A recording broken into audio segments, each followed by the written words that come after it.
The following podcast is a W2M Network original production. Visit W2Mnet.com for all of our other great podcasts, plus news, reviews, articles, and opinions from the worlds of wrestling, video games, football, and entertainment.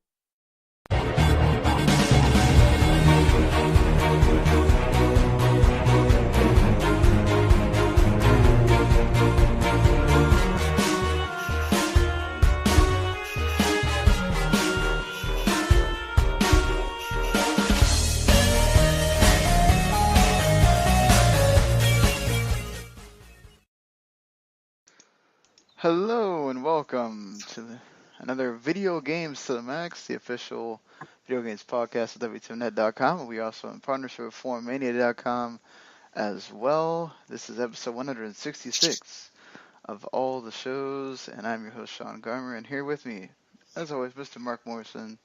Howdy. Well, we might as well get right into what you've been playing, because you've been playing a pretty big game that came out a few days ago now. It's been about four. Middle of Earth, Shadow of War. Yep. And have you run into a loot box yet? Oh yeah. I got the gold. I got the gold edition, so it came with one. So. Okay.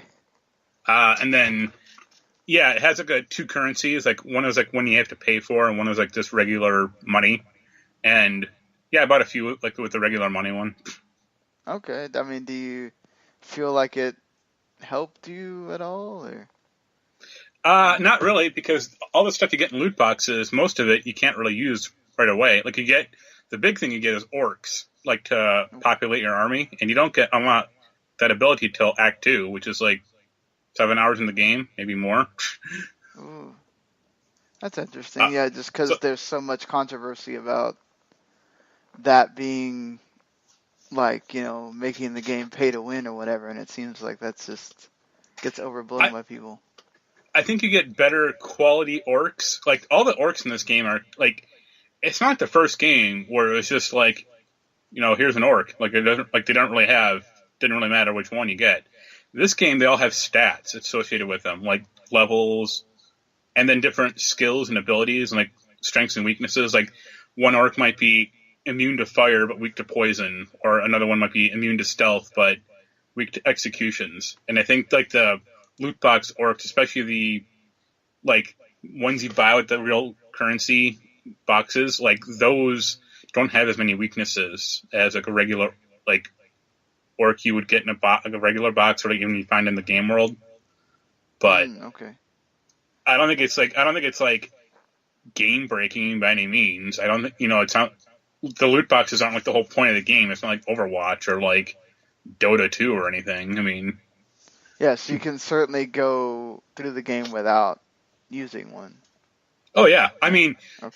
You should, because there's nothing to spend the currency on. Like you get currency from destroying gear, and just from like some orcs just have it, like you just pick it up in the game world.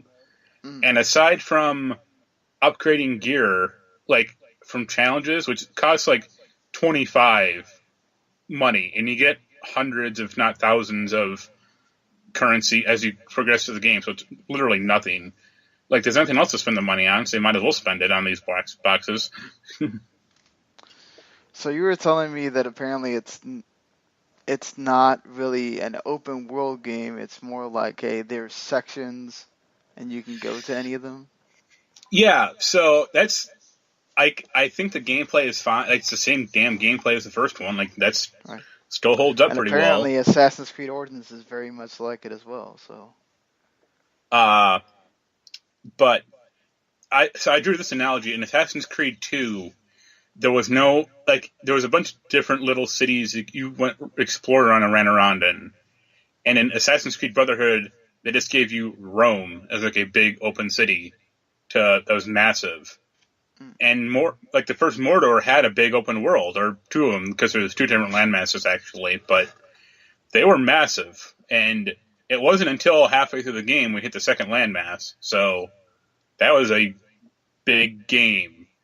And this game has like essentially districts, or like little different cities that you that you do actions in, and that's it. Like, there's 3 climbing towers per district, and that's about it. Weird that they And decided to make the game like smaller. Yeah, I think it might be technically bigger because I have a feeling there's like a lot more districts than I have unlocked so far. I only have, I think, 4 or 5 unlocked. Okay. But it feels very confining. The map is pretty bad at telling you where to, like, paths around these maps, like around these areas too, are really bad. But yeah, it feels like I'm like bumping up against like invisible walls or just, like natural the game landmass. basically says, okay, this is the end of this section. Go to the next one. Yeah, exactly. Like I took over my first fortress, earlier today, and it was like, okay, you did this area, go to the next one, and it's like, all right, I guess. Yeah, it just kind of seems like takes you out of the moment, I guess. Yeah, and apparently, the game is gonna like transition to like Clash of Clans at some point, which is really weird. What? Because once you take over your first fortress, you can get invaded by other people online, and you can also invade people, and then whatever orcs you have like matting your fortress, you can take on like an assault run, or have them be defenders, and that's probably where some of the loot box stuff comes into play, honestly. But yeah. Yeah, that seems okay. That's a unique multiplayer aspect, I guess.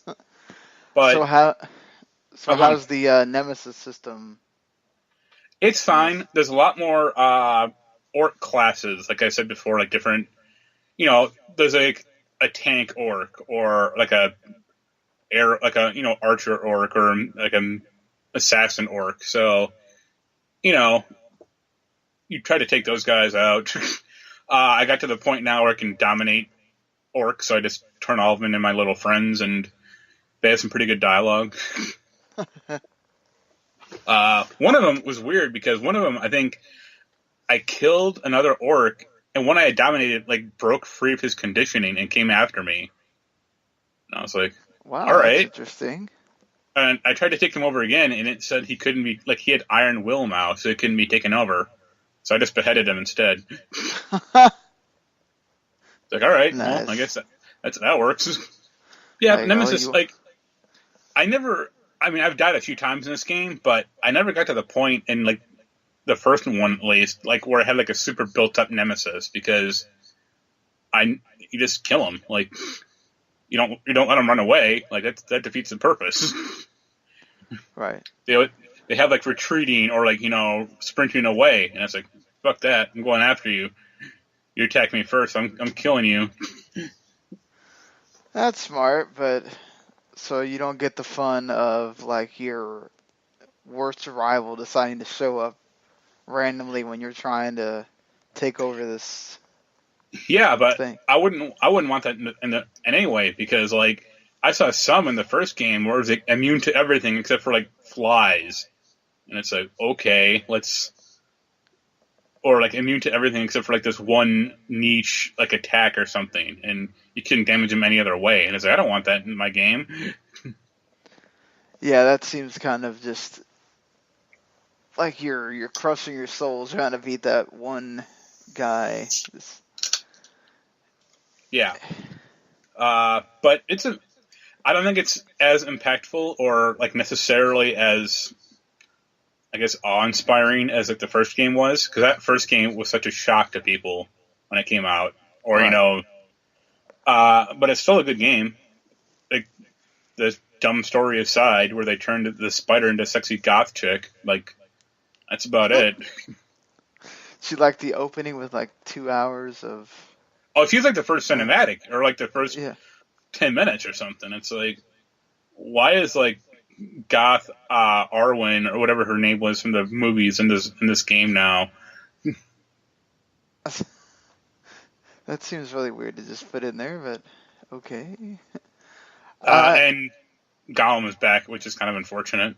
I don't think he's not voiced by the movie guy, right? No, he still sounds it's the same guy. It's the same voice actor from the first game, I assume. Okay. But it's just such a needless, I guess, pandering. Right. I mean, more than the goth chick, I would say. It's just like don't do it. It's like, does he really need to be in here? Not Yeah. really. So would you, like, I've heard a lot of, this is more like Shadow of Mordor 1.5. Would you? I mean, it's an iterative sequel. I don't know why it took them 3 years to make this game. I'm not quite sure why. Like, it's a lot of the same systems. Like, you get a lot more powers and stuff in this game, it seems like. And it doesn't, thankfully, start as slow as the first game did.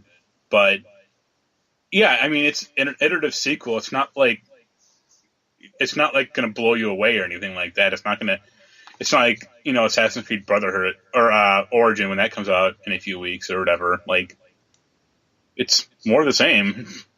It's bigger, but it's kind of about it. That's still good for people, especially if you haven't played the first one.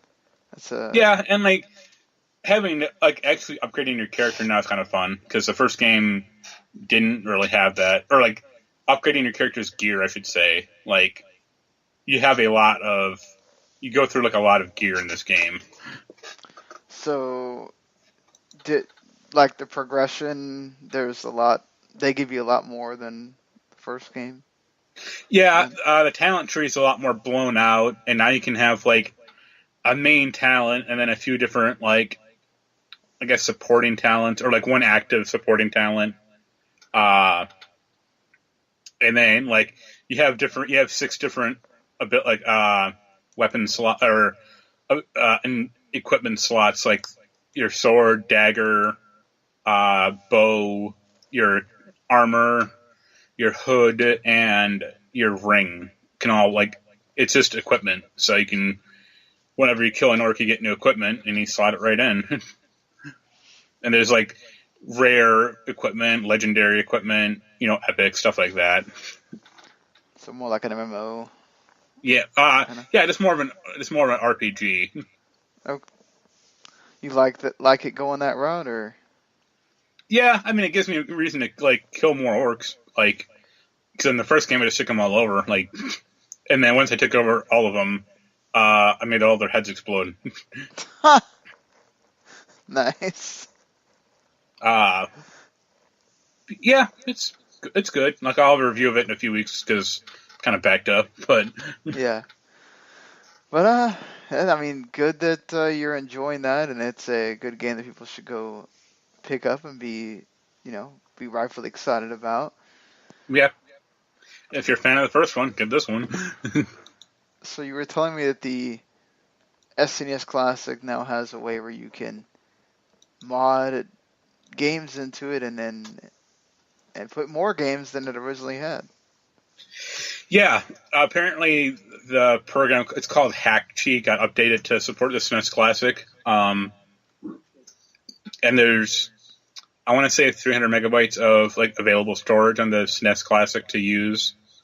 So, I mean, SNES games were like a megabyte to 2 megabytes big. So, right, I mean, do that math. I mean, you could put hundreds of games on this thing if you really wanted to. I put like 30 on mine, maybe like 25. And yeah, it's easy to use and takes about 5 minutes. So, hey, that makes me want to get one now. Yeah, I mean, I knew that was going to happen, within 2 weeks anyway when it came out, because of course it is. Yeah. But I put like Mega Man X2 and 3, Donkey Kong Country 2 and 3, Chrono Trigger, obviously, a few Power Ranger games, and Tetris Battle Gaiden, which is awesome. That sounds awesome to all have in one little system. You can. Yeah. Still not as good as my modded Xbox, but hey, it's still nice to have another thing that does that. To be fair, I got 2 other modded Xboxes, but So go ahead. I was gonna say apparently some games don't work like entirely correctly, like just graphical. Like I think they said it had like 75% compatibility with like game, with, the system. So a few games don't work correctly, but I doubt anyone's going to care about like Home Alone 2 or anything like that. Like there's a lot of like, who cares games essentially. Yeah, the shovelware games that no one, Yeah, like Chrono Trigger works. That's all that really matters. Exactly. The game that should have been in there but is not. So. Yeah. But yeah, even you can apparently get the NES Classic. So, or put the SNES Classic like front end into the NES Classic too. Yeah, and they're also I think, I don't know if they have or not yet, but they're probably working on getting the NES Classic crap into the SNES Classic. Like you would assume. Yeah, that wouldn't surprise me at all because those are even smaller. So you can definitely have all those games plus more. I'm sure. Plus, like better controller, I would assume. Do you? We'll get into this a little later, but I've seen websites now come out with a Nintendo 64 Classic. These 15 games that need to be on it, or whatever we can. I mean, I've seen that. There's also like I think a recent Game Boy trademark from Nintendo Japan. Yes, so that's few. Like who knows about that? But yeah, there's probably like 15 N64 games. They need to increase the storage size of the unit because the SNES and NES only have 512 megabytes of like memory of like hard drive space, and it's not even a hard drive; it's just flash memory. So you need at least a gigabyte for the N64 one. Well, that, and they have to decide if they want to pack in all 4 controllers, because that was a big thing about the 64. I would say 2, and then make sure you actually get like other controllers to be sold later on. Yeah, they could do that as well, but definitely the SNES already set the precedent that you have to have at least 2, and then you've got to decide whether you're going to have, the Rumble pack already in there, or is it going to already Rumble? I would think no, because a lot of games didn't really support that thing. Like a lot of Nintendo games did, but that's kind of about it. Right. And even that. In the expansion pack, because I'd imagine they want to put Donkey Kong in there.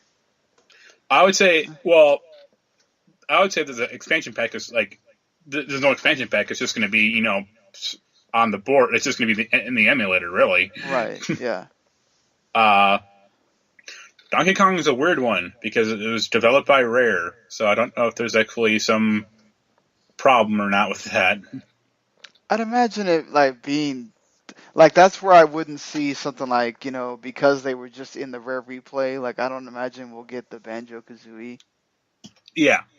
Like I don't think any of the Rare replay, like Conquer or Jet Force Gemini, any of those will be in there. But also, Donkey Kong Country is made by Rare, and that's on the SNES Classic, so what do I know?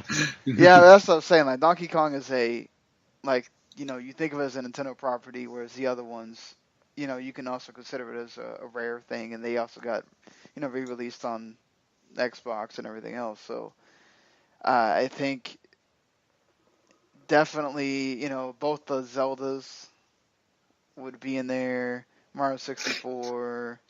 I would say almost all the Mario Kart, all the Mario games like Mario Kart, Mario 64, Mario Tennis. I would think Kirby. They would pick between one of golf and tennis.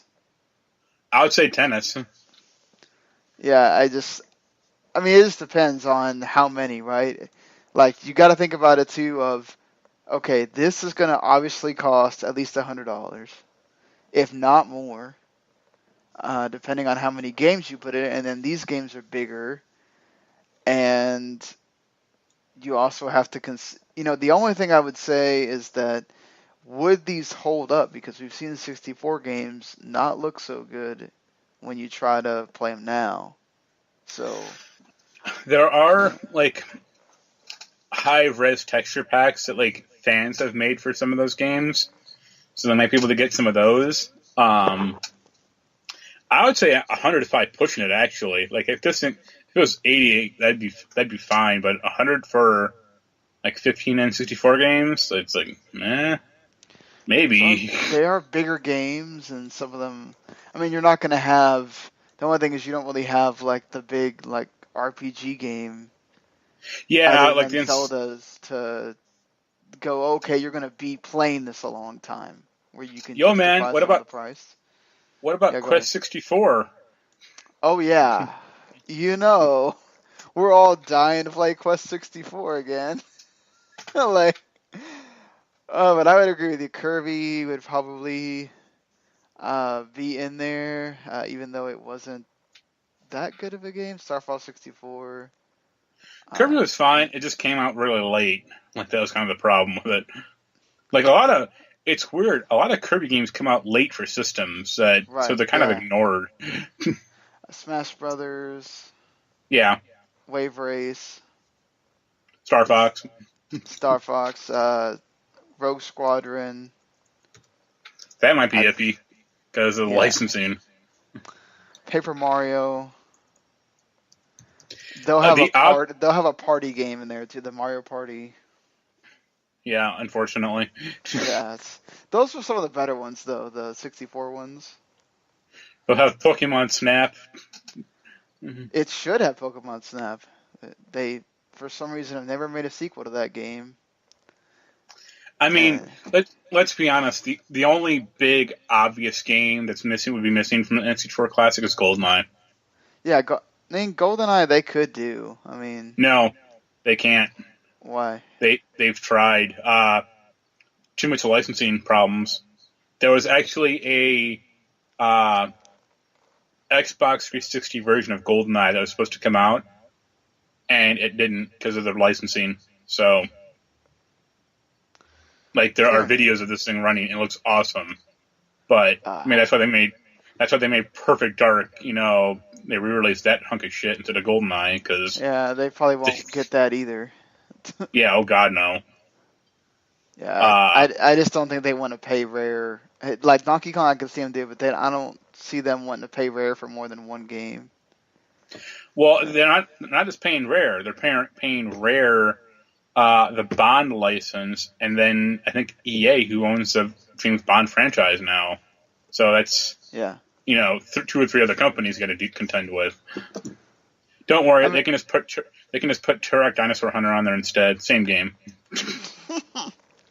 F-Zero will probably be on there, I'd imagine, and then I would also say that the 1080 snowboarding. Sure. Why not? Why not? I didn't like it that much, but I guess. Well, I could see something like that. They're gonna try to have different, like the same thing. Like, if they didn't have to pay Rare, like Diddy Kong Racing, maybe. But they'll put Resident Evil 2 on there. Why not? What else does Capcom really have? See, I've seen a lot of stories or a lot of speculation, like, oh, what if Nintendo made a GameCube classic or a PS1 classic? I'm like, you're out of your minds. Like, they're not gonna. Well, it's just gonna come equipped like a SD card. Like, they're not gonna have flash memory for that. I think they'll just go ahead with the idea that they had from the beginning of, even if they don't have a virtual console, they'll just do GameCube classics. Yeah. And you'll pay like $20 for them or something like that on the Switch. I mean, I could see a Game Boy Classic though. Like, this release like a very thin, like Game Boy looking thing, and have like 40, 50 games on it because it's all. I mean, if you think like NES games are small, like Game Boy games are microscopic, they're like $500K or something. So who cares? Yeah, I can see them doing a Game Boy and Game Boy Color together. Yeah. Have kind of a shitty Pokemons and. Yeah, have kind of like a shitty screen, but representative of what the Game Boy Color was. Right, like have at least backlit. That's kind of about it. Yeah, you had to have the backlit. That was bad about the Pocket and the regular Game Boy. It was like I had to scrunch in my closet. I used to like stay up make it seem like I was asleep and stay up and play Pokemon. And I'd go in my closet, and my stepdad came in and found me there because it didn't have the backlit screen. I had to go somewhere where there's a light, and I got Yeah. grounded from my Game Boy for like a week because of that. But It yeah. didn't come out in America, but there was something called the Game Boy Light, and like It was like a little I flashlight, right? no, it was a different game. It was a Game Boy Pocket with a backlight built into it. It only came out in Oh, Japan.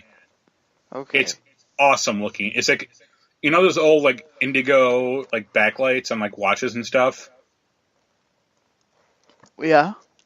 It's like it has like that type of light built into it. Oh, wow. That's pretty cool actually for that time period. Like, And it only came out in Japan, which is kind of a bummer. But yeah, it was cool. yeah. So, anything else you have been playing? Divinity, like I'm still banging away at that. I kind of gave it up for a few days, or since I got Shadow of War, but I'll go back to it because I have to review it first. Yeah. It's still a very involved game that you need to invest a lot of your time in. Yeah. That's kind of about it. Like I mean, haven't been playing that much. I played a little Pinball FX3, which kind of sucks, but it's what I expected. It's Pinball FX3. I mean, can't I mean, expect too much. to be fair, I actually have a lot of the tables unlocked on PC. I have like 48 out of 63 tables on PC. But So you can't play them on. no, God, no, they don't. Yeah. And yeah, it's fine. Like the ball physics still kind of suck in that game, and that's kind of about it. Well, that's still. I'm sorry that you're having to play with, I guess, crappy tables or. Yeah. Don't blame you for not wanting to pay for them again. So, yeah, the only game aside from trying to keep up with my crew in Rock Band is I played the first part of the Octopath Traveler Demo for Switch. It basically goes back to like 16-bit RPGs. So it's centered like in the demo you can play two different characters, a dancer and a warrior. And I played as the dancer chick for the first part, and then whenever you beat you can play the one you want, obviously, but whenever you beat the one of them, it tells you to go play the other one. And I don't know if any of the demo will transfer over to the main game or not. I doubt it. It's Nintendo. Usually they don't do that stuff, but just figured I'd mention it because I think I got my character like level 8 or 9, just grinding away in the little bit that it lets you do. But yeah, so it sort of plays a lot like Bravely Default if you played that game or not.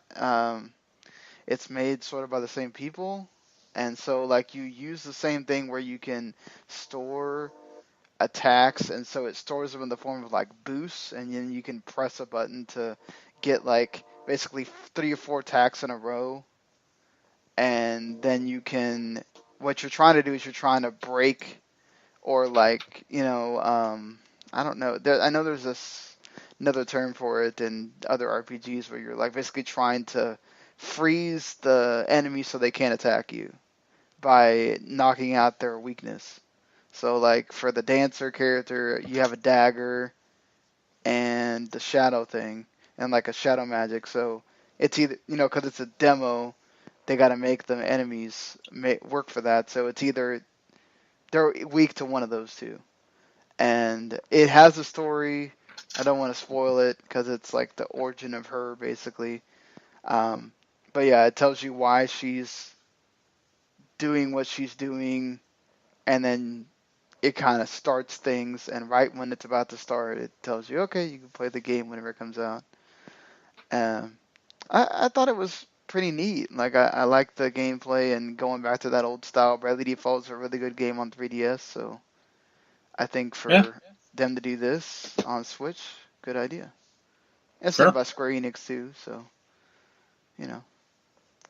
for The guarantee of being their quality. first. Hey, at least on the 3DS it was quality. Some other things, not so much. But A15 worked out for them. So Yep. what are you gonna do? At least they got that one for themselves. Yeah. Lots of VR talk this week. Not only does Oculus have something going, we might as well start with PSVR though, because not only did PSVR come out with a different version, which now has an integrated headphone jack in the headset. Earbuds are attached to the headset, even though you can plug in your own different earbuds if you want. There's processor. The processor box doesn't make stuff run better. It just processes the HDR pass through, which was the Yeah. problem with the original. That had a problem with HDR. They are going to try to fix the 4K as well, but they wanted to make sure the HDR worked because that was a problem for people. Currently, the PSVR has almost 2 million headsets sold. The Vive has 667,000, and the Rift has 383,000. What do you know? The one that costs the least and doesn't require another system is going to have the most sales. I mean, yeah, but I was kind of surprised at how little the Rift has sold. Like, I looked at 300,000 and that's it.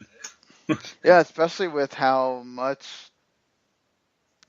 like, that seems to be the common one, right? The one that people are using that gets advertised a lot.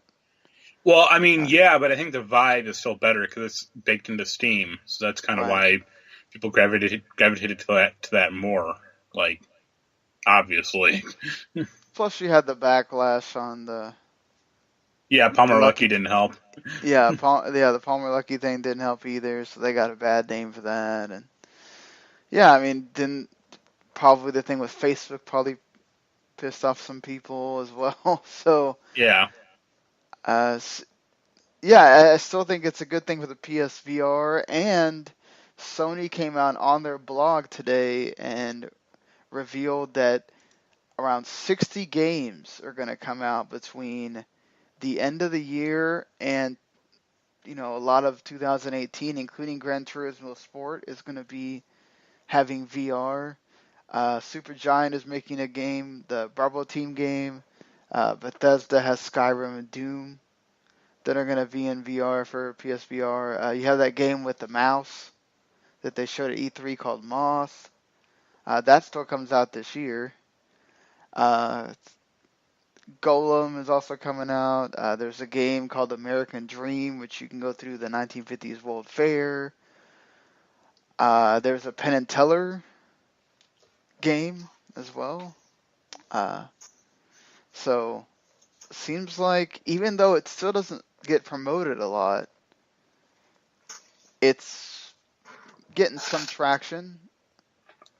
I don't still feel like this is going to be the main form of playing anything, but No, God, no. Like, yeah, that's what you just said. Like, they're releasing stuff for it, but it just doesn't seem to have caught on, like in the the must-have, like the Wii did, for example, or the NES Classic did, or something like that. Like, it just feels like it's nice that it's there, but that's kind of about it. Like, you and I know what one guy who has it, like a PS4 PS4 VR thing, and I think I know like one dude who has a Vive, and that's kind of about it. Well, I knew a second person, but he had to sell it, so Yeah. It's yeah, I think give credit to Sony, right? Because a lot of people, if this announcement doesn't come out, you're thinking, okay, great, they're having the sale, and I should also mention that the Rift is now regularly going to $400. Yeah. So, and then they're also doing a Rift Go version. for 200. $199. Yep, 200. And that has no. It's a hands. It's a PC free headset, so it's all built in. So it's basically like the, I guess what the Gear VR probably would cost without. I think the Gear VR costs around, I want to say 50 to 100 if you don't buy the Yeah, phone with it. yeah. That's So the thing. You need to buy a $800 phone or whatever. yeah. So yeah, the Oculus one is 200. It comes with like a little controller. It's running off the Gear VR platform, so a bunch of that crap's going to be on it, but nothing like that Steam or like Oculus is, the good stuff, I would say. Right. Yeah. I mean, for you would still $200, need a PC for. yeah. I mean, $200 isn't bad for something that's. I mean, I think that might sell better than the real Oculus, and I mean, obviously it will, but I still don't see like the mass market appeal yet. There's still not that one killer app for any VR thing, I don't think. Well, the thing is, too, people don't want to sit there in that VR all day. Yeah. Right? Like, it's a cool thing to, Daniel was telling me, like, it's nice to, if I want to watch Netflix on it and the wife can watch something else on TV, or Yeah. if you're in a party setting and you want people to see what it is. Now, this new PSVR allows it to happen a lot easier because you don't have to have this huge chunk of thing take it over, take your your PS4 out and do all. There's less cumbersome things you have to do with it now with the new version. Yeah. But still, it's still this thing that you have to have. It's still $500 if you don't have the motion controls, and most people don't have those anymore. And so that's a big investment for something that you're still technically playing tech demos for a large portion of it, and you're not using a lot. And if you don't have, if you don't have kids or you don't have people to show it off to a lot, I think it's a cool experience, but is it something you want to just really put the money down to use here and there? Yeah, you just have to, sit there for however long the game is and, be completely, I mean, that's one of the goal, like, that's the ideal of, just complete immersion in a game. But you don't think about the downside of, like, okay, you can't see your wife, your kid, or your pet, or the world outside, Yeah, I mean, if your phone rings, okay, well, I gotta make sure that I get out of it to answer the phone or whatever. Whereas if you're playing a game, you're still aware of your surroundings and you can just hit pause and go do what you want to do when I come back and keep playing. I would assume the VR is similar, but again, like it takes that immersion away, like you were talking about. So I think if they ever lower the price, I would consider it. But at $500, I just can't. Not because I want to go buy an Xbox One X or anything like that. It just, which I love how Microsoft's trying to spin that. Oh, we're going to have plenty available for you. It's probably because there's not going to be that many people buying it. But you can keep. You mean the hot exclusive of nothing? I mean, the big holiday game of Forza isn't going to entice people to buy the new Xbox. Which you're waiting a whole month to play if you're not getting it for Xbox One. Like, I mean, I've said it before, but Microsoft has seemed like completely lost this generation. Like, they started off on a bad foot, and like things have gotten somewhat better, but not great. Like, especially their like first party development has just been atrocious this generation cycle.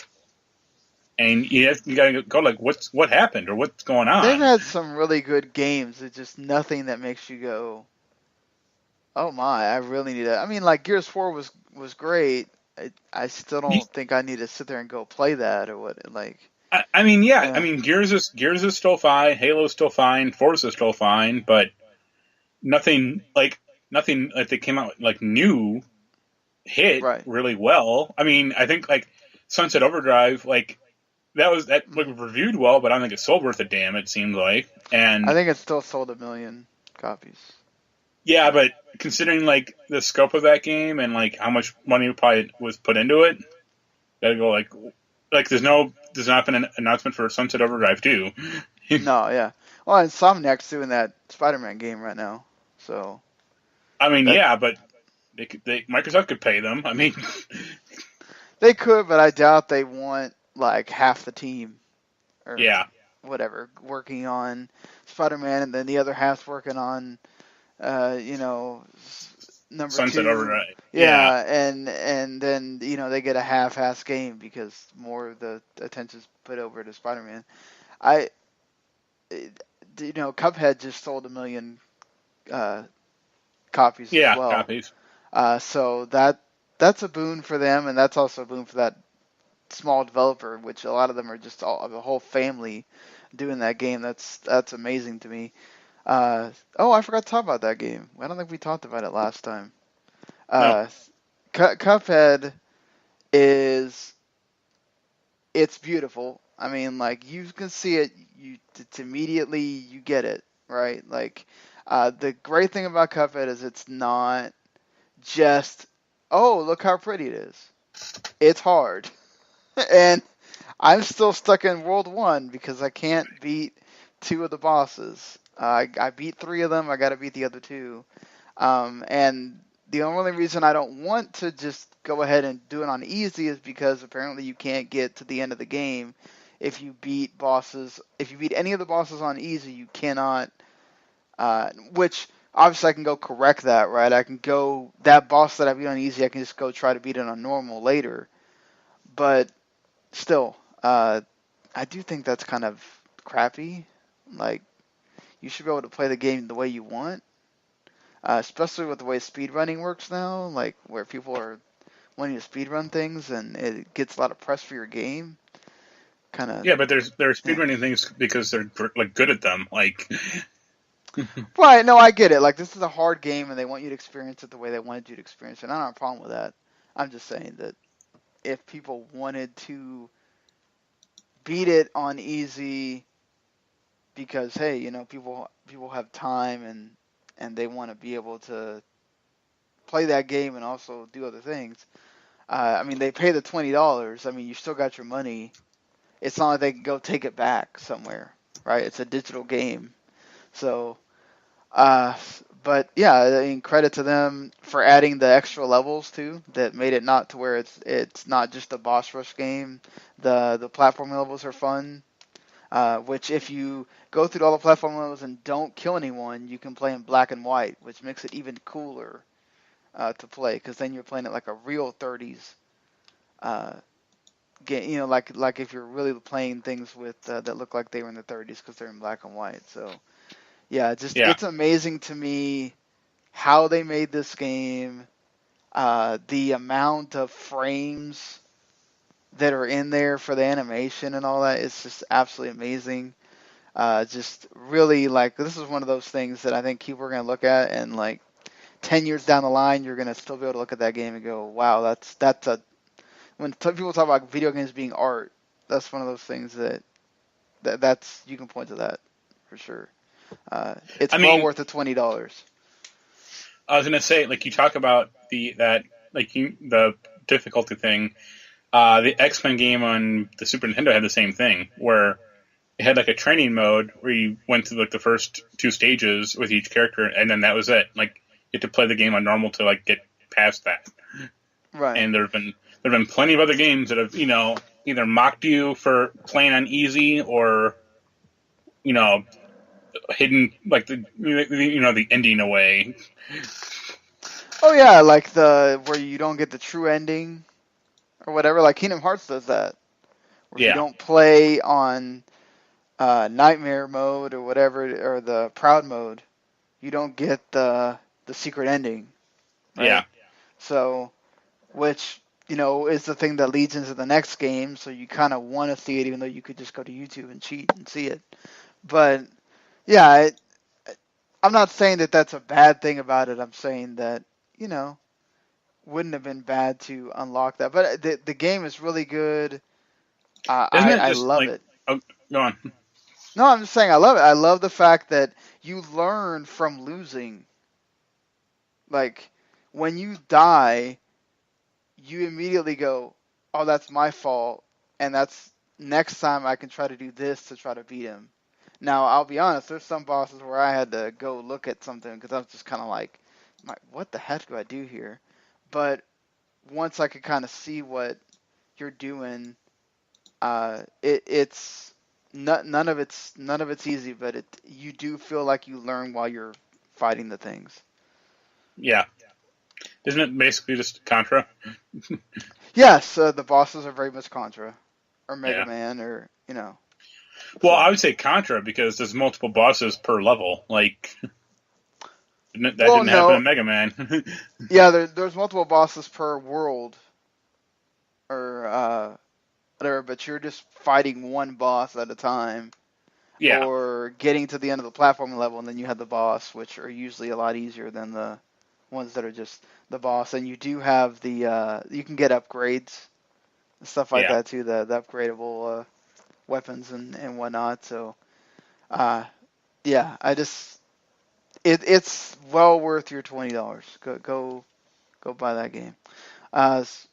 Speaking of Xbox, we talked about it. They talked about it. At E3, original Xbox backwards compatibility is going to come out at some point in 2017. Look, I loved Fusion Frenzy when I was a kid, so I'm going to welcome that. Crimson Skies is still one of the best games. Probably one of the best ever made. I really love that game. For the original Xbox, but like we talked about, there's not like this huge amount of original Xbox games that you go, oh, I just need to play that game. So yeah, and the games that I would want, they're not gonna get like the license for, or they're not gonna care. You mean like I would love like Death Row or like the Buffy the Vampire Slayer game, but they're not gonna get that. Yeah, probably not. You're probably gonna get the usual suspects, the Halos and the Crimson Sky, Fusion Frenzy, Jade Empire, the Knights of the Old Republic's games. I can't think of some others. The freaking whatever that card thing is that they just made, the Phantom Dust. Yeah, Phantom Dust, and so there'll be a few others, I'm sure. But like Bloodwake or something, but there weren't a ton of like original good like super great original Xbox games out there. Yeah, there's probably enough to, if they ever wanted to, which they won't. But if they ever wanted to make an Xbox classic, there's enough for that. But that's about it. Speaking of old games, this seems like really weird to just all of a sudden bring these games over to PS4, Xbox One, and PC. But if you want NES adventure games, you can get 8-Bit Adventure Anthology from Abstraction Games, Shadowgate, The Uninvited, and Deja Vu, all out on Halloween. Okay. Why? Yeah. Why? Why? I mean, Shadowgate was fine. For that time period, it really was, a sort of hard game and everything. I've never played the other two, but yeah. You know what comes out next week? South Park Fractured But Whole. And there's a $30 season pass. Mark, as you'd expect. It's an Ubisoft game, so. Yeah. There's a Day 1 pack that has the Relics of Zaron costume and perks. And you can also have Tally, your gaming bud, that gives you in-game tips. That's a nice touch there to give you. Tally, of course. All this can be bought separately as well. You don't have to buy the whole thing. There's a DLC pack called the Danger Deck, where you have to face the Ultimate Combat Challenge of Timothy Danger's deck of what cards? I mean, I assume. Yeah. And then the second DLC pack is a new story from Dusk Till Casa Bonita, which is the pretty house in Spanish. And yeah, you team up with the Coon and Mysterion to defeat the demonic presence of Casa Bonita, and that will cost $12 by itself. That comes out later in 2018. Yeah, and so Sure. you you want the season pass now after? Well, I'm kind of iffy on the game, so I guess we'll Yeah. see when we'll cross that bridge when you come to it. I thought all you got, like I thought that was like the one game in on staff that like everybody was getting was South Park. Well, So I love the first one, but it's not being developed by the same people, so yeah, it's not that makes Obsidian. So. that makes me a little iffy. And then I think their whole superhero shtick, like, I don't know how long that can sustain a game. I'd agree with you there. If you're really into that, I think it could. Didn't they change some of the battle systems though too, where it's not totally turn-based, or? Yeah, it looks a little more like action or like tactical almost. So Yeah. that's another thing. Like, I guess we'll see. Yeah, only a couple of days, so yeah, that's a calendar part of the year that there's gonna be a lot hitting at once. This came out basically the morning after we did the podcast last time. Andrew House has left Sony, or he's not leaving Sony per se. He's going to become the chairman No. of SIE. He's leaving Sony at the end of the year. I thought that I read something else where he's going to just take a higher position. No, he's out from Sony at the end of the year. He transitioned to the chairman position now, to train up like his replacement. I think that's about it. The worrying thing is that John Cordero is going to be his replacement, and he's been the guy that's kind of been on the Sony Online stuff, which, Sony's not been that great with. So Yeah. Well, you'd hope that maybe they get some new blood in there, like that might help. Or like now that he's in like a more of a position of power, like he might be able to affect better change. I mean, I guess we'll see. right, I think he could be the person behind making sure that they push the PSVR stuff as well, because that was something that until we saw this thing with the 60 games, they were really just saying, well, this is something that we have here. If you want it, you can go get it. It's not something that we're making a huge part of our platform. That's still the PS4 and whatever, and now the PS4 Pro. But they've all of a sudden just very quickly, hey, PSVR, don't forget about it. It's right here. We're making games, so. Well, it's been a year for that thing, so they have to kind of say that. Like, right. That's the same timeline with like Microsoft having to Connect. Like, hey, it's the anniversary, so here's a whole bunch of new games. Did you see that they actually still have an add-on for the Kinect, but now you have to pay $40? Wow. To put that into your Xbox One X, and I was like, who the hell is gonna want to do that? Hey man, people want to play Kinect Sports Adventure too.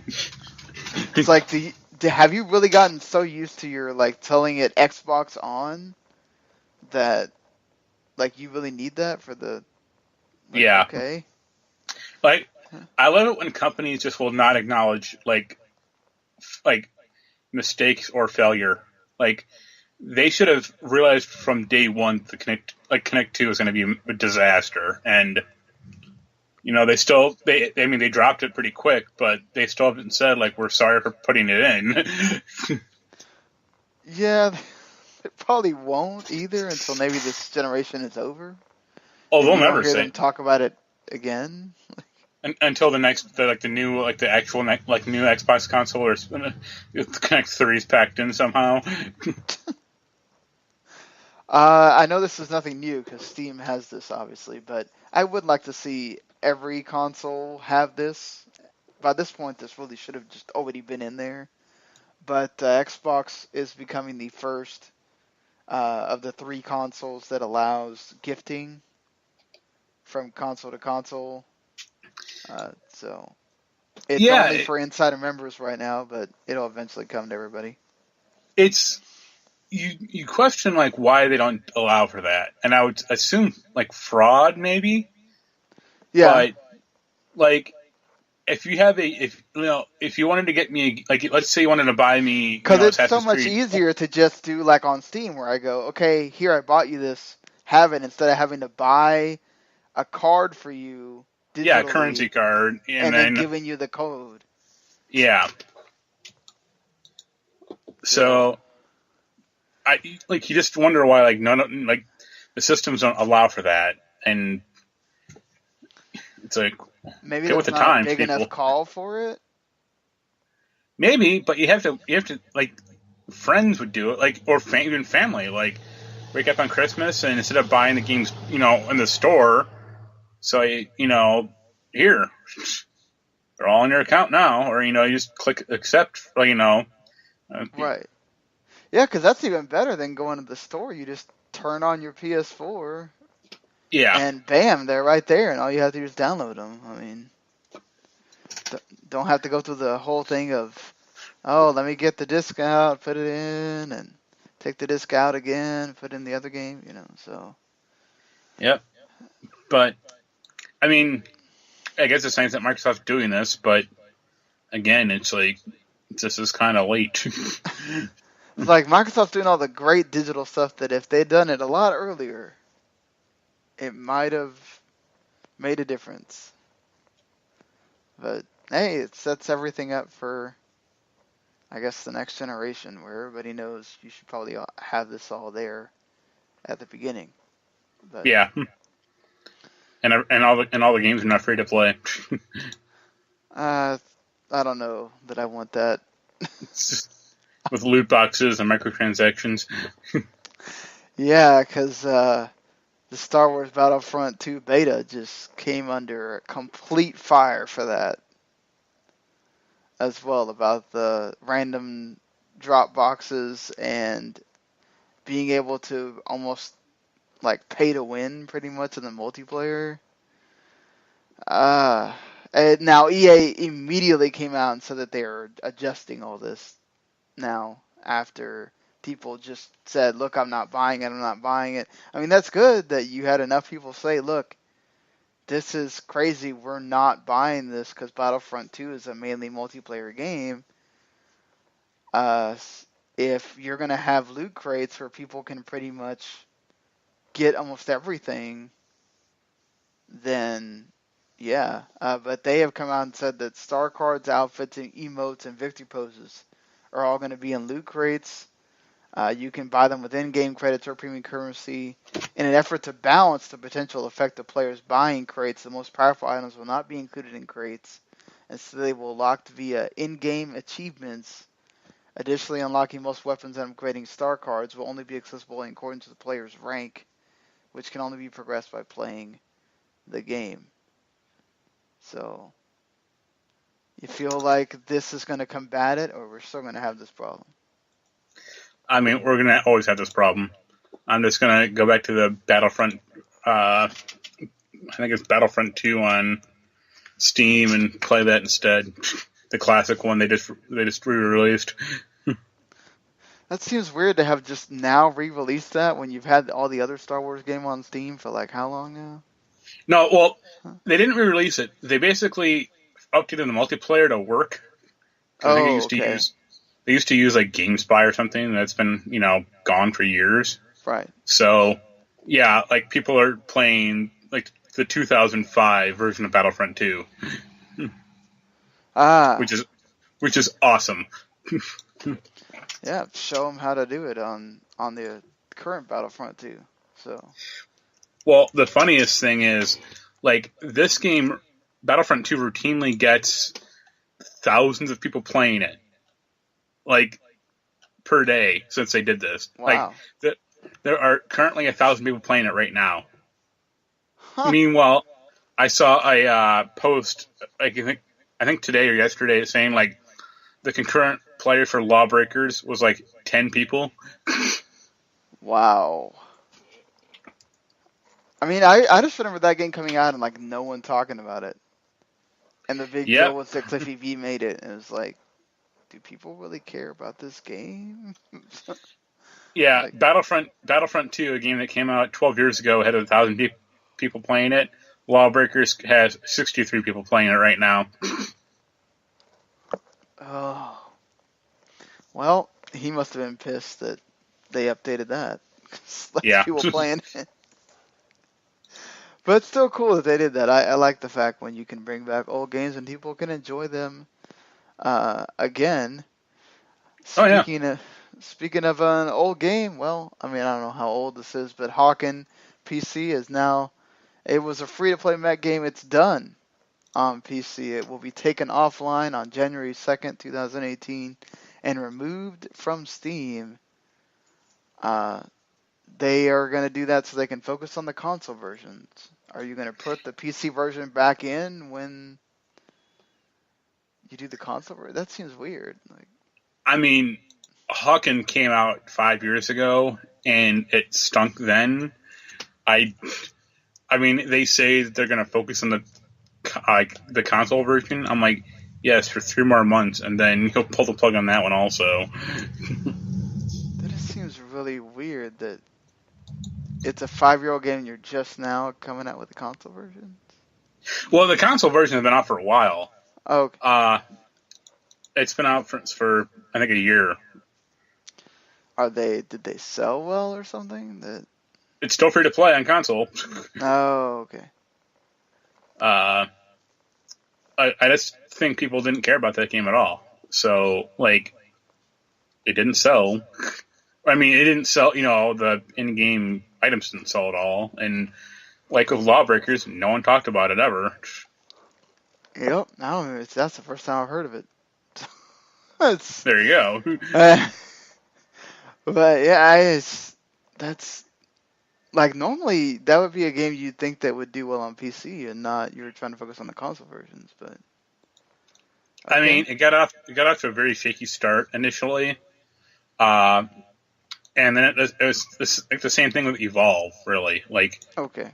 they just couldn't get a player base back into it. Well, I don't know if I can feel bad for those developers or not, but yeah, if you're a Hawken PC player, I guess figure it out, play it. For a few more months. Yeah, a few more months. There, something you will be playing in who knows how many months, but it's coming to PC, PS4, and Xbox One. God Eater 3, Bandai Namco announced this a couple of days ago. Pretty much, it's God Eater, but it's the first sort of. I mean, God Eater 2 came out last year.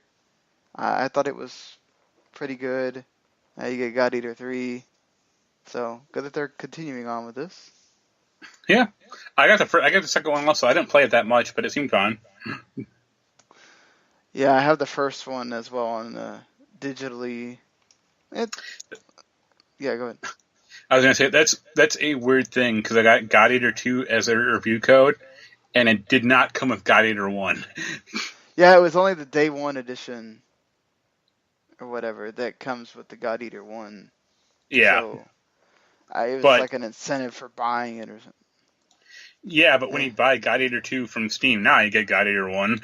That's the only way you can get it. Yeah, that's weird that they didn't do that with your. I guess they wanted to make sure you only reviewed God Eater 2 because they didn't need a review of the PSP game from way back then. But yeah, so third one coming out. Good to know that series is sort of continuing and coming west. Fortnite, which just announced, including the Battle Royale, has 7 million people playing it.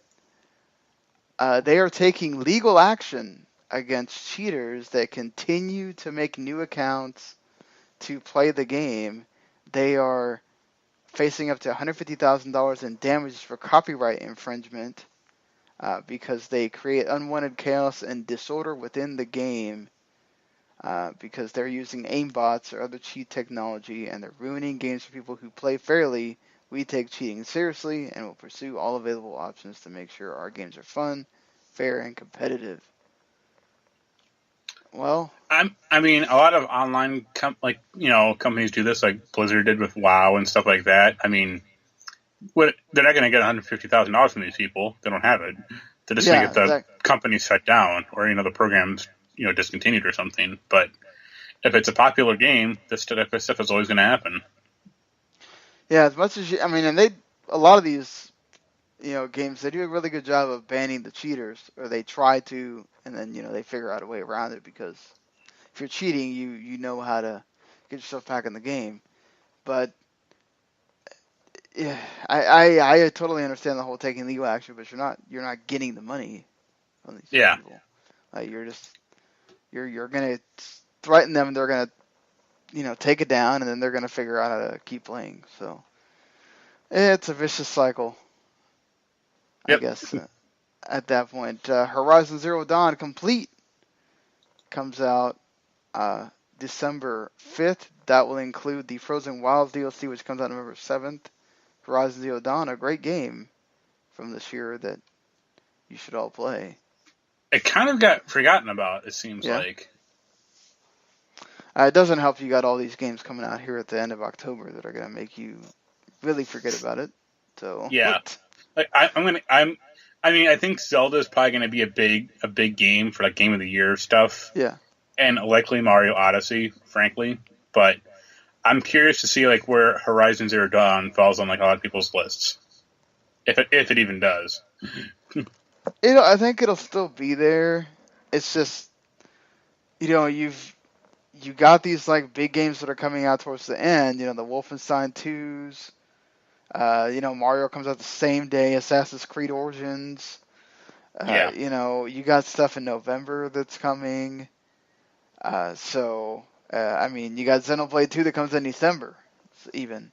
So, I mean, that would probably still have to be a fantastic game to probably make people's lists. But, I don't think games that come out in December typically don't, because a lot of people don't have time to play them, or they some have of the like the Far list. Cries have, though, when they have. Yeah. But, like, they come towards the bottom because people have just started playing them. Yeah, exactly. But. Yeah, I mean, it's to go think back, and that's the thing too. You just mentioned Zelda. Zelda basically stole its thunder because it came out the week before Zelda, and then the Switch came out. Zelda comes out, and it's like, oh boy, Zelda, Zelda, Zelda, and you kind of forgot that Horizon Zero Dawn was a damn great game, and that came out, and you're trying to talk about both of them at the same time, and you're like, well, so. Yeah, it's going to be interesting what's still there from the beginning of the year when you have to start counting how many of these games came out here towards the end. You kind of have to think that, a Middle of Earth Mordor that won Game of the Year for, 4-1, in its year, I don't think Shadow of War is going to be near that. So there's one game that perhaps wouldn't be replacing it, I guess. Well, it's the whole thing about like an iterative sequel versus like a new and original game or idea. I mean, Zelda's a franchise, obviously, but right. Breath of the Wild is such a departure for that game series that it's a new game essentially. Oh yeah, but I mean, not a lot of sequels come out and they're better. We'll have to see with Wolfenstein 2 if that's going to be the case. For Wolfenstein 1. Evil Within 2 just came out yesterday. I haven't seen a lot on that yet as to whether or not it's better. But it's gotten better reviews, which is good because yeah, that's good. That first game didn't review particularly well. Right. I think it was a game that was sort of liked for what it was doing, and then Resident Evil comes out and blows it out of the water. So. That's another game that you got to think about from January. So, lots. This is going to be a year where you're really going to have to go back and forth and try to figure out what you want to put on there, depending on how big your list is. But, and the number one game is still going to be Puyo Puyo Tetris. In Mark's world, Yep. It is, yes. Being on Switch might help that a little bit. But I don't know. I doubt that. It seems like every time I turn my Switch on now, there's like 20 games coming out every week. So, it's God. Yeah, but a lot of it's just like the indie games of yore, Yeah. like Oh, a lot of it is. Yeah. like Axiom Verge or like the Flame and whatever the hell that name is, Cup in the Flame Flame or in the whatever. Flood. Flame in the Yeah, Flood came out this week. The first Siberia comes out for it next week. Which that's only a 14-year-old game. yeah, like wow. But yeah, I mean, why not? If you can't, like, I think Spelunker came out for it. Now it's like Spelunker Party and some other things as well. Wow, There's more. Go ahead. you're right. Like Siberia 1 next October 20th. Yes, That I'm not that game kidding. is 15 fucking years old. I'm not kidding. That was coming out. So I still want to play Golf Story, but I don't know if I want to put the $15 down for it right now. But yeah, it's as I turn my Switch on and it does a little eShop music while it's doing that. Yeah, there was at one point like 20 games that came out for this thing on. Yeah, so like Rogue Troopers, Putty Pals, which I swear that came out like 2 years ago. The Jackbox Party Pack 4, Count, Lucanor, Elliot Quest Super Ping Pong Trick Shot, and it's like beer pong on Switch. Revenant Saga, which is a game from the Kemco people. Fire Emblem Warriors comes out as well. That's the new game. It also comes out on 3DS and a few other things.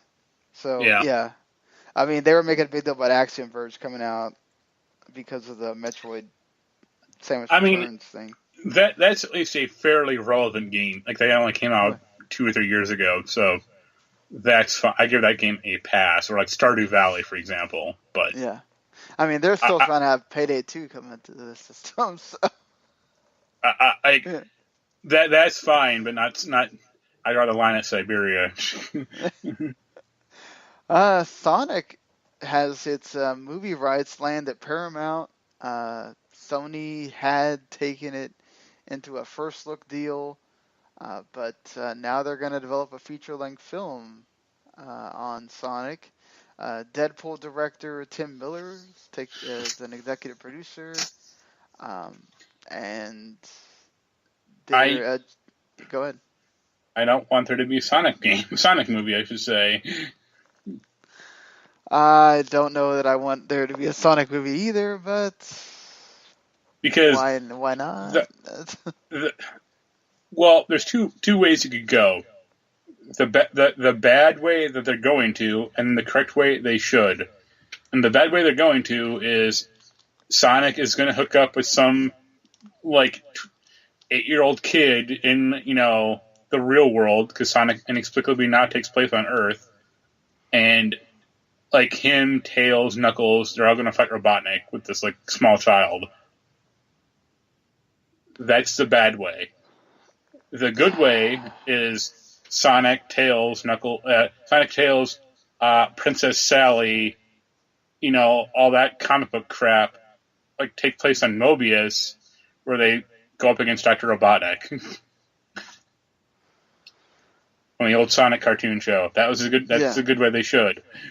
I agree, but they probably won't do that. No, they stripped that continuity away completely, which is a real shame.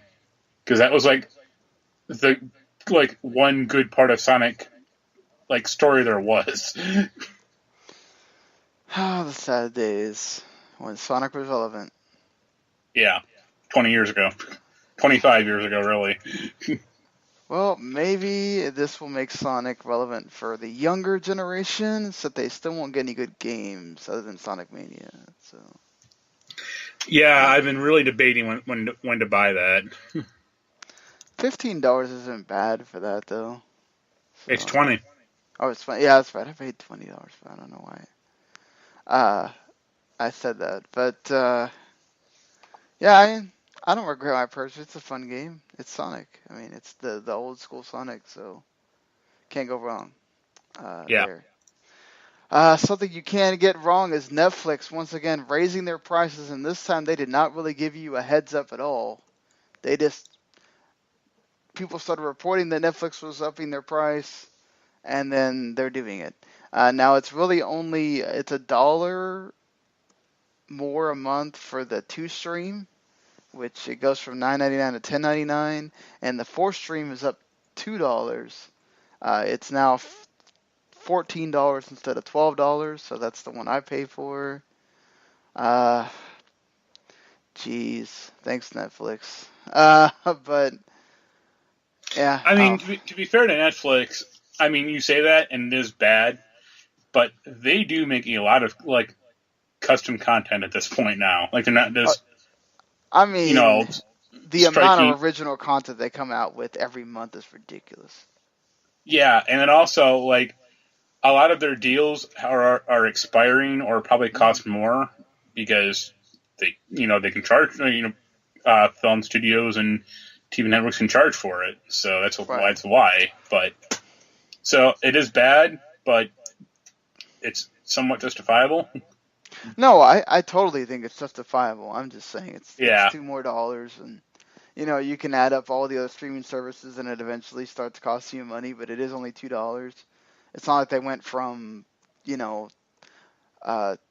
12 to 20 all of a sudden, or even the Hulu difference between the commercial free and the non-commercial free. So I don't think I know people are making a big deal about it and saying, "Oh, I'm going to cut Netflix now," and whatever. But you got to think about this: the amount of original stuff they come out with every single month, and it's good stuff. It's not crap that they just put out there. We're getting Stranger Things 2 at the end of this month. I mean, God, like, come on, you can't complain, really. Yeah. And then I think Black Mirror, the rest of season 4 is hitting this year also, like maybe like this October also. So can't wait for that. I mean, they lost their deal with Epix to where they don't get as many new movies as they used to. But yeah, and stuff like leaves. Like I think Futurama's leaving like next month or something. But it's been however many years. Like if you haven't watched it by now, yeah, they have stuff come and go all the time. So it's not like that'll probably come back at some point, and it is what it is. Like Netflix is really there for my daughter at this point. I don't use it too much, but like it's a nice thing to have, and they do, like, again, for the original shows, it's well worth just the money. So yeah, there's always like that one show every like 4 months that you want to see, like Jessica Jones or Orange Is the New Black or something. Yeah, like a lot of networks don't even have that. I mean, HBO probably is the only other one that has that good of a rate of having something you want to watch all the time. But speaking of, another reason why they need to do this is because they're signing deals with movies. They cut a deal for the rights to the Shaft reboot with Samuel Jackson. It's also going to star the original Shaft, Richard Roundtree, and the new Shaft, which is basically like him and his son having a problem and they solve a case together or whatever. Netflix may be fronting over half of the film's $30 million budget, which allows them to have a bigger budget for the film as well. Basically lets it hit Netflix 2 weeks after it hits theaters. What about Samuel L. Jackson? He's not going to be in it? He is. Samuel Jackson's in it. Okay, I didn't. Sorry. Yeah. You just said Richard Roundtree. I didn't hear the Jackson part. Yeah, I had never watched the original Shaft when I watched the Shaft with Samuel Jackson, and I thought he did a really good job. Then I went back and watched the original. I was like, oh, okay, I get where this is from. But it's just, yeah, it's cool. Like they're rebooting everything at this point, so. Samuel L. Jackson's in a bunch of weird stuff because you would expect he'd just be in every Marvel movie, collecting $30 million or whatever. Well, they don't put him in those. Well, I mean, yeah, but also like he also just does like a lot of weird independent stuff like along the way. Well, that's good. I mean, then he has his Capital One commercial where he sings now. So Yeah. I mean, he's doing stuff all the time. Like he's in the Kingsman, right? So Yeah, the uh, first one. it's I mean he's in so many like you said weird things.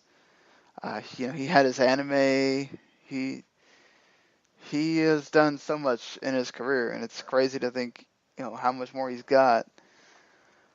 So glad to see him continuing to do films. Spawn's reboot is going to be filming soon.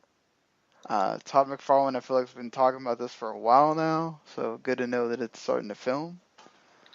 That's what he says. I still keep meaning to go back to watch this on HBO, the original series on HBO, and I never do. The series is good. The Yeah, movie is bad. yeah. That's all I've heard. Is the movie is awful. Don't watch it. The Just watch series is actually I don't think it's almost, I think it's done by it looks kind of anime-ish, Yeah. but Keith David does the voice of Spawn, which is great. And Spawn is kind of barely in it most of the time. Oh, well, that's kind of disappointing. Well, no, because that's the whole point. He's hidden in shadow, and he's in it, but you don't see him too often. Oh, okay. So he doesn't wear out his welcome. Right. Okay.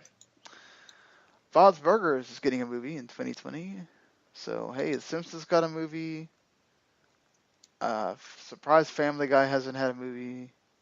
What, they have the direct-to-DVD movies. Oh, that's right. Yeah, I forgot about that. And hey, I know a lot of people that really enjoy Bob's Burgers. I kind of fell off of the show after a while. Just because there's so much on to watch, you got to start picking and choosing after a while. But yeah, 2020, you get a Bob's Burgers movie, so awesome stuff. Are you a Bob's Burgers?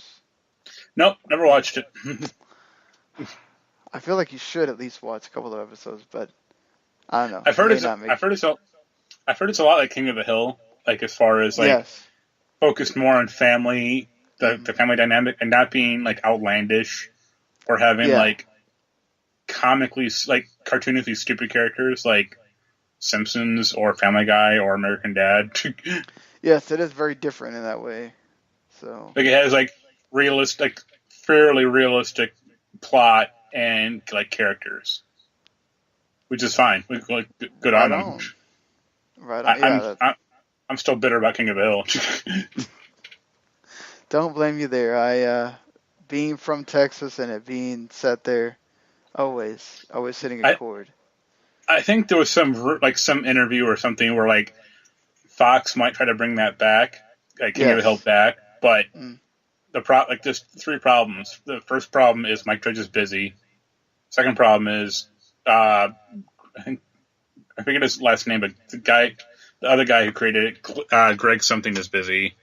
Yeah. And the third problem is Fox treated that show like shit. And didn't the person that played Bobby died too? No, Luann. Yeah. Brittany Murphy, Luann. she died. Yeah. Yeah, Greg Daniels, that was the other guy. He's busy with other shit. Right. But so there would be some hurdles, but I just don't think Mike Judge would kind of allow it because of how they treated him. Oh, how they treated the show. Yeah, they kept kind of just treating it like the bastard of the block that they really didn't want after a while. So yeah, I mean that show lasted. Sad because it was consistent for a long time. Yeah, that's the thing about King of the Hill. It never had the Simpsons highs, season 3 through 5 or whatever.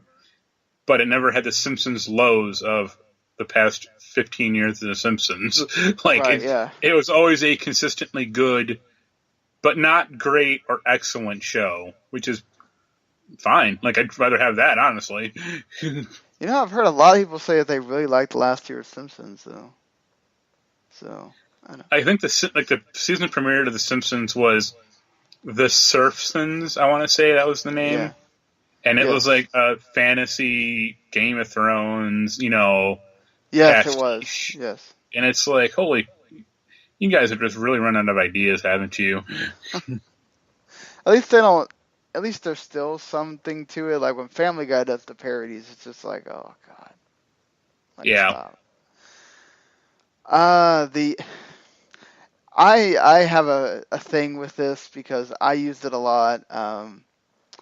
For a while, like I used it to, this is how I would interact with girl. Like I met my first girlfriend because of AIM that I had in college for a while, So like I have like big thing with AIM. Like I used that to talk to people for a long time in the 90s and all the way up until 2005, 2006, until Facebook became a thing and you didn't have to use that anymore. But yeah, so kind of sad to see it going away. But yeah, I mean with all the social media we have now, it's kind of pointless. You mean AOL Instant Messenger? You should. Yes, AOL Instant Messenger. I did say AIM like 3 times, but yes, you're right. AOL Instant Messenger. Yeah, I mean, I used it. I used it a ton. Also, like I had a buddy list of like 150 people or 200 or whatever. Like high school, obviously. Right. Yeah. Like you'd always you would ask people like, what's their AIM handle or screen name, not their phone number. Like who? Right. Exactly. And then yeah, like people just drifted away from it and just kind of died. Like they had no new features, and they would occasionally try, and they'd be kind of awful. And like I think spam took over like a lot of AIM also, which is unfortunate. Oh yeah. Well, I mean, and then like with Facebook and Twitter both having DMs or Messenger, it was kind of pointless. Yeah, and then also AIM had like I always saw it as AIM was for Americans, kind of obviously. Right. MSN Messenger was for like Europeans and like Australians. Yeah. And ICQ was used by people who like would wear tinfoil hats. Yahoo was a big thing for if you liked doing chats. Yeah. Yeah. Like I had a Yahoo account just for that, just so I could go in different chats. Well, Yahoo had like chat rooms built in. Yeah. Like I don't think the other two really didn't have that. Right. But they had like a chat room for almost everything, so it's like you go in there and you just talk to random people that you'll usually never know their name. So. I mean, it's a shame, but like, when was the last time you signed on to AIM? I don't know. I feel like I probably at some point in like I want to say 2012 or something might have done it just to see who was still on there, but yeah, I don't. Yeah, I think I did it like 2 years ago, and there was still there's probably like 10 people still on, but I think most of them were just automatically set up or auto signed on or something. They had it on their phone or something.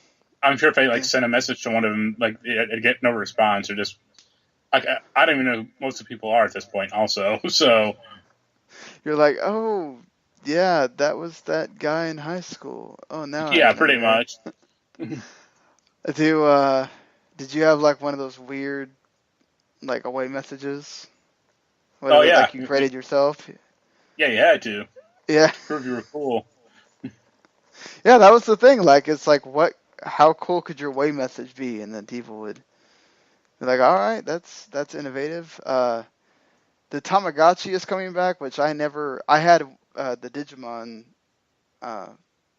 things. I didn't have a Tamagotchi, but I do remember a lot of girls having them on their backpacks, and then they had to eventually outlaw them in the school because they kept going off, and people would, I had I think I had the Angel Tamagotchi, and I didn't really get into it. Yeah. Like, I think later on I got the Chow VMU thing from Sonic Adventure, and I got into that. I got into that more until like 2 hours later when the VMU battery ran out. Yeah, I know. I liked that thing. It took me a while to figure out that it was like a little pet. Yeah. In there, and then once I did, I was like, oh, I'm gonna take care of it, and I don't want it to die. And it was interesting that they like had the forethought to put that in there.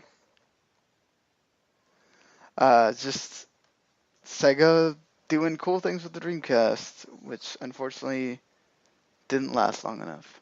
But Well, I think it was partially based on a PlayStation 1 thing, because Sony had the Pocket Station in Japan, and that came out, I want to say 99 or 98. No, 99, but it came out way before. No, it came out later, I guess. So the VME might have been first, but yeah, the Pocket Station was basically the same thing for Sony for the PS1, and I think Ridge Racer used it, Ridge Racer 4, and I think Final Fantasy 8 used it also. What'd you do with it in Final Fantasy 8? You picked cards. Picked cards with it? With the triple triad thing? Yeah. Okay. And like it didn't come to America, so I think that stuff was either kind of stripped out or just kind of left. Weird. But no. Hey. Yeah, no, it's called Chocobo World. Okay, that makes more sense.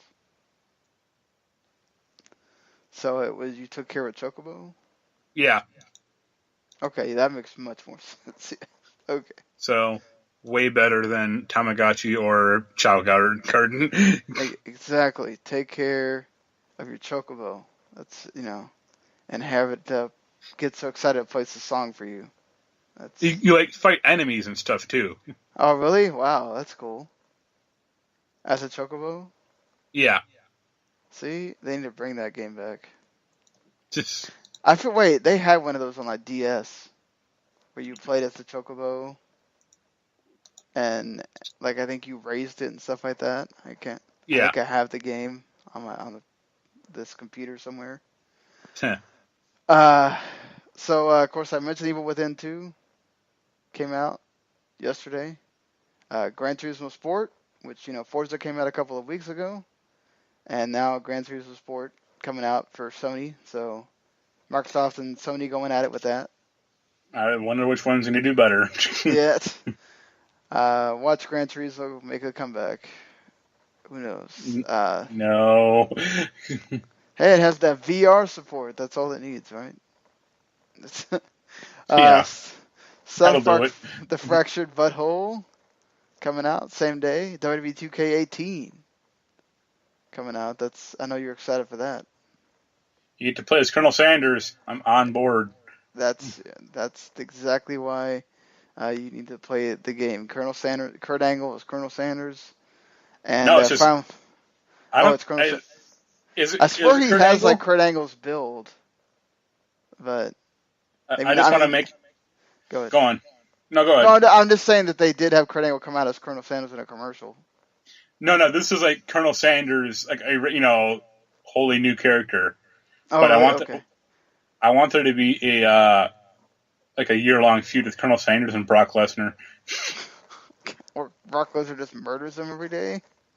No, the other way around. That's probably not happening outside of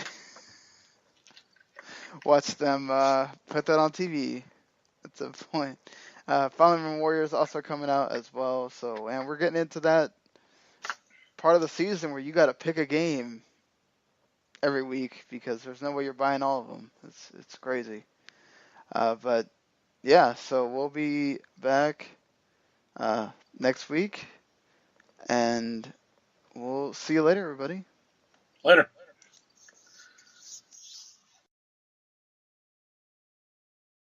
The following podcast is a W2M Network original production. Visit W2Mnet.com for all of our other great podcasts, plus news, reviews, articles, and opinions from the worlds of wrestling, video games, football, and entertainment.